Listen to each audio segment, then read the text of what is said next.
Ayan. So, about sa Indeed naman guys, yung mga nag-a-apply sa Indeed. Ayan. So, kamusta na kayong lahat?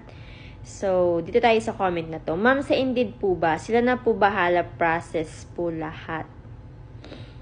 Magbabayad ka lang, mabilisan process po ba sa kanila? Salamat. Ayan. So, kung sa Indeed po kayo na-hired, unang-una sa lahat, hindi pa ako agency, hindi ako consultant. Nag-share lang po ako ng mga nasasagap kong mga kaalaman sa mga kakilala ko na mismong naka-experience and sa mga na-experience ko na rin po sa pag-apply papunta dito sa Canada.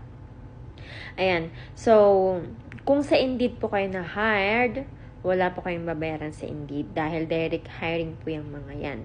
Direct employer po yung mga yan. Wala pong binabayaran dyan. So, mag-ingat po kayo kung kunwari na-hire kayo sa Indeed and then may binabayaran kayo or pinagbabayad po kayo. Mag-ingat kayo dahil red flag po yan. Baka scam po yung kausap ninyo.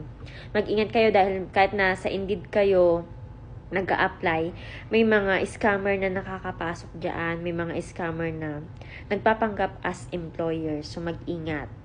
Ayan. So, wala kayong babayaran pagka Indeed po. Marami na akong kakilala na na-hired through Indeed, pero wala po silang binayaran. May nagastos sila, konti lang po. Pero yung nagastos nilang yun lang yung mga nagamit nila sa pag-process ng mga papel nila. Like yung pag-aasikaso ng mga NBI, mga police clearance, yung mga ganong bagay. Pero yung magbibigay ka ng pera dun sa kausap mo dyan sa Indeed, mag-ingat po kayo. Magdoble, triple ingat bago magbitiw ng pera. Dahil red flag po yan. Wala kayong babayaran sa Indeed. Ayan. So, mag-try din kayo mag-apply sa job bank. Dun sa www.jobbank.gc.ca. Ayan. Huwag mawalan ng pag-asa dahil marami pa rin pong hiring sa ngayon. And then, kung may mga kakilala kayo dito na pwede kayong ilapit sa mga employer nila, mag-try din kayo.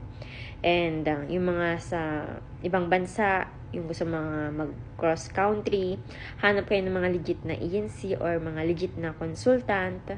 And yun nga, try ninyo sa Indeed and Job Bank. Mag-ingat lang sa mga scammer. Ayan. So, yun lang po ang share natin ngayon.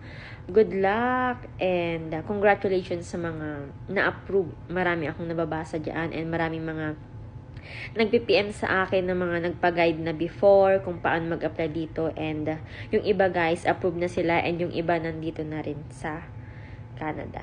God bless po sa ating lahat.